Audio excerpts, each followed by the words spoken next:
Hello everyone. So our today's topic is the new economic policy 1991, also referred as the LPG model, where L stands for liberalization, P stands for privatization and G stands for globalization. India began with its new economic policy in year July 1991 under the leadership of P.V. Narasimha Rao. A great question arises here that why there was a need of a new economic policy in a country. So after 1990, government found out that there are many drawbacks in our system. Indian economy experienced an economic crisis after 40 years, that is 4 decades. Our growth was not that too much where our country should be today. The government expenditure was more than the revenue. The interest on loans were huge. So there can be seen a tremendous decline in the Indian economy. As you can see in the graph, the Indian economy is the red line that is declining day by day. Along with that, we also have more reasons for a new economic reforms. So here are the 6 main reasons. So the first reason was poor performance of public sector. The expectations of the performance of public sector was fulfilled, but not at that extent. Their results were not that good. The performance were different from place to place, and it was the same all over. Their performance was almost poor. Then the people and government came to a conclusion that only depending on the public sector will not be able. We need to think beyond this. Our second point is deficit of BOP. BOP is balance of payment. Is the statement of all the export and import. Ultimately, if a country exports their good more, that means a country is gaining foreign reserve, which is a very good sign for a country. If we are only importing by neglecting export, then as we were developing countries, we need raw materials, etc. So for this reason, importing were done, but only the currencies was going out. No currency or foreign reserves were coming in the hands of India. It means that in this situation, our lot of money is going out, but no money is coming in. This situation is called deficit. When deficit happens in a country becomes weak. Their value of the currency declines as the stock of foreign reserve were declining due to the economic crisis. Third point is inflationary pressure.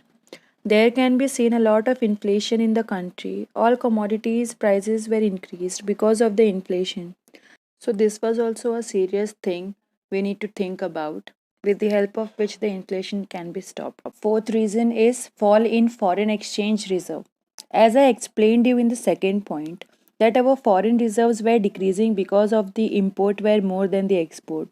So the number of foreign reserves were declining. So there was a need to look after the barriers and policies through which it was being a problem of exporting the goods. Our fifth point is huge burden of debts.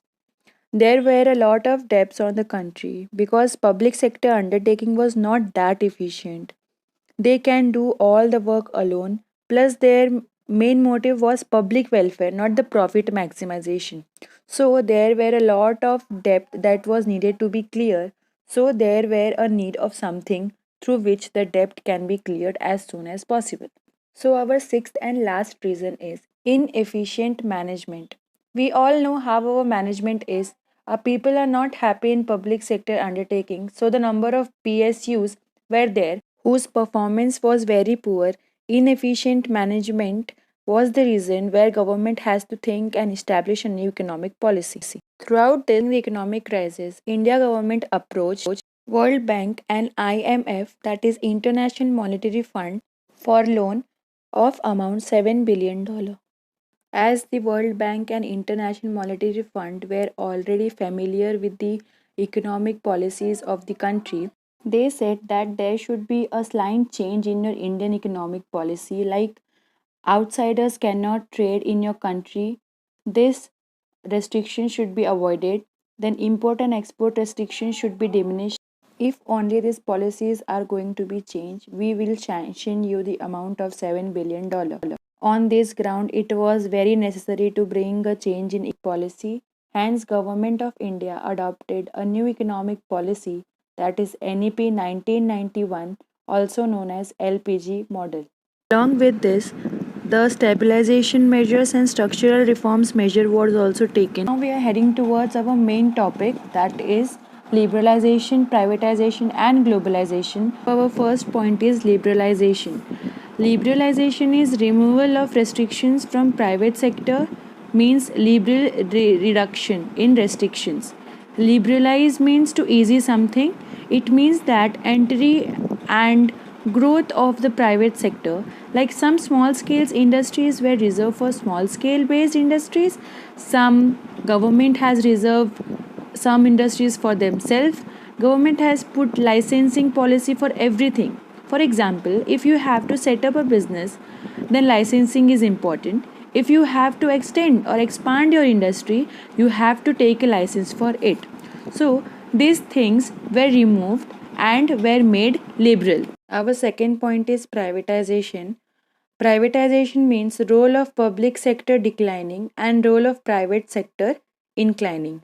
That means transfer of ownership from public sector to private sector. Means public sector enterprise to private sector enterprise. Reducing government roles, not completely but at an extent, for improving of financial discipline, as public sector was not working that efficiently. Very much carelessness was seen, so privatization was a way through which a lot of works was going to be improved. It also facilitates modernization.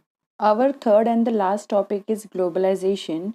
So basically, globalization is making one's country economy integrating with another by removing the barriers. Integrating the economy with world's economy is known as globalization. By removing the barriers of international trade, capital movement, etc., the main purpose of this is to create a borderless world market. So here we have seen the reasons why the new economic policy 1991 happened and the LPG model. We have explained it thoroughly. So I hope you understood. Thank you.